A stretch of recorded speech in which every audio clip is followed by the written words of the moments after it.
नमस्कार। आज हम पढ़ेंगे कक्षा 12वीं की पुस्तक आरोह के पद्य भाग में संकलित कविता उषा। उषा कविता शमशेर सिंह बहादुर द्वारा रचित है। इनका जन्म 1 जनवरी सन 1911 को देहरादून में हुआ। इन्होंने गोड़ा से स्कूल तथा इंटर की शिक्षा प्राप्त की। इन्होंने कहानी तथा नया साहित्य पत्रिकाओं के लिए संपादक मंडल में भी कार्य किया। इन्होंने साहित्य सेवा के साथ साथ हिंदी उर्दू कोश का संपादन भी किया। इनको साहित्य अकादमी पुरस्कार तथा कबीर सम्मान पुरस्कार भी मिला है। शमशेर सिंह बहादुर ने अनेक रचनाएं लिखी, जिनमें काव्य संग्रह में चुका भी हूं नहीं मैं, कुछ और कविताएं, इतने पास अपने बात बोलेगी, काल तुमसे होड़ है मेरी, संपादन उर्दू हिंदी कोश, निबंध संग्रह 2 आब और कहानी संग्रह प्लाट का मोर्चा। शमशेर सिंह बहादुर प्रगतिशील विचारों के कवि हैं तथा शिल्प के स्तर पर इनकी पहचान प्रयोगधर्मी कवि के रूप में देखी जा सकती है। इन्होंने अपनी कविताओं में एक उत्कृष्ट बिंब योजना प्रस्तुत की है। उनके बिंब ऐसा दृश्य प्रस्तुत करते हैं मानो ये दृश्य भी बोल पड़ेंगे।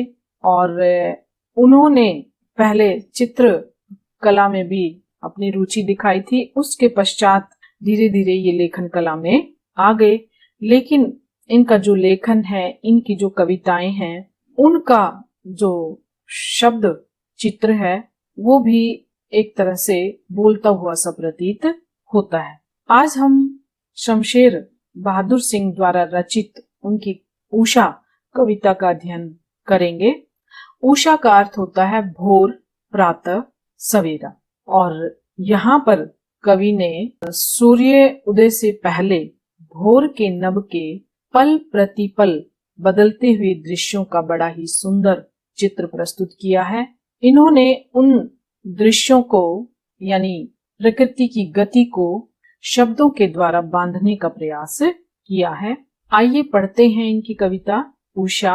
प्रातः नभ था बहुत नीला शंख जैसे, भोर का नभ राख से लीपा हुआ चौका अभी गीला पड़ा है।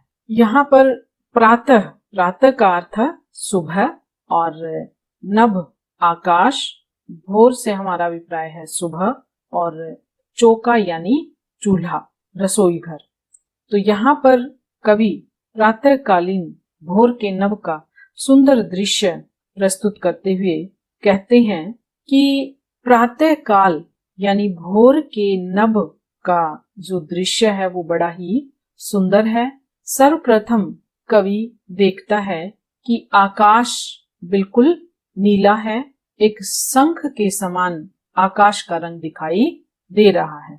कुछ ही समय पश्चात आकाश के रंग में बदलाव आ जाता है, परिवर्तन आ जाता है, और फिर कवि देखता है कि भोर का नभ एक राख से लीपे हुए चौके के समान दिखाई दे रहा है, और वह चौका अभी गीला पड़ा है। यानी गीले चौके का रंग गहरा सलेटी रंग का होता है, वह अभी सूखा नहीं है।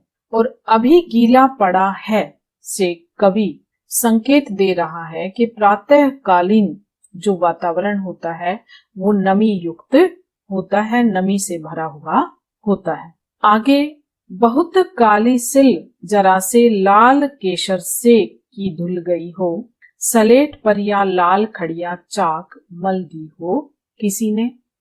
कुछ ही समय पश्चात भोर के आकाश के रंगों में बदलाव आता है और कवि देखता है कि अब जो आकाश का रंग गहरे सलेटी रंग का दिखाई दे रहा था, अब वह ऐसा लग रहा है मानो किसी ने काली शिला के ऊपर थोड़ा सा जो केसर है उससे उस शिला को धो दिया हो। यानी अब भोर के नभ में कालिमा और लालिमा का मिश्रण दिखाई दे रहा है। कुछ ही समय पश्चात आकाश का जो दृश्य है वो फिर बदल जाता है और कवि कहता है कि सलेट पर या लाल खड़िया चाक मल दी हो किसी ने। और उसके बाद जो भोर का नभ है, जो भोर का आकाश है, वो ऐसा लग रहा है मानो सलेट पर लाल खड़िया चाक किसी ने मल दिया हो। अर्थात सलेट का रंग जो है हल्के काले रंग का होता है और लाल खड़िया के मिश्रण से अब जो आकाश का रंग है वो एक तरह से नारंगी रंग का दिखाई देने लग गया है।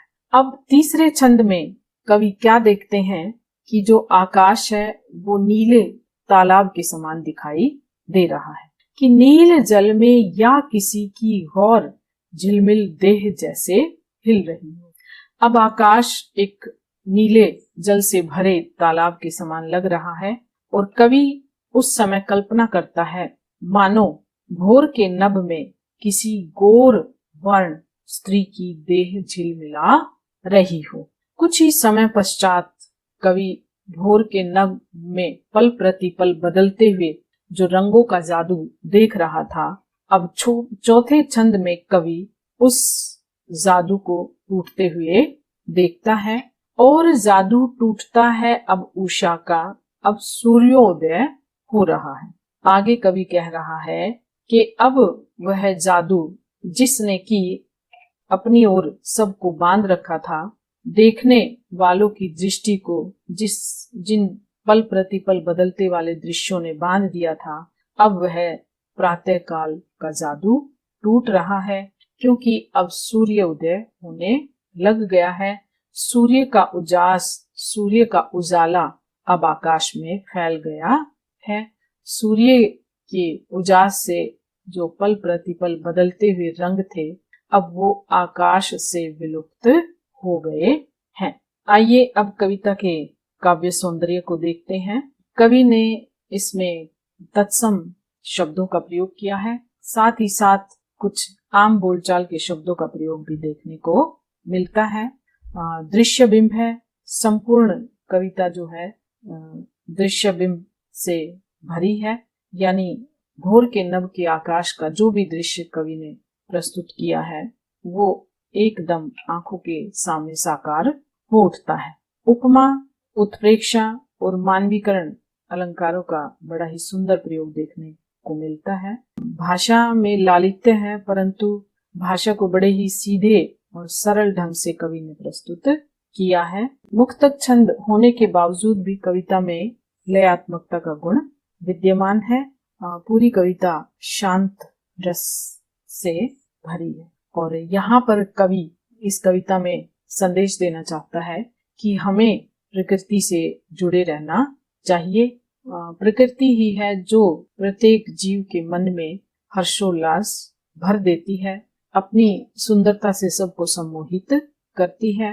ग्रामीण जीवन में लोग प्रातः जल्दी ही उठ जाते हैं, सूर्य उदय होने से पहले ही वो उठ खड़े होते हैं और उस भोर के आकाश के बदलते हुए रंगों का वो भरपूर आनंद उठाते हैं।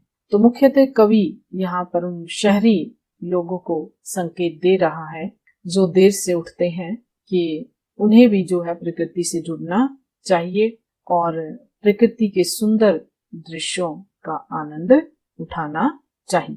धन्यवाद।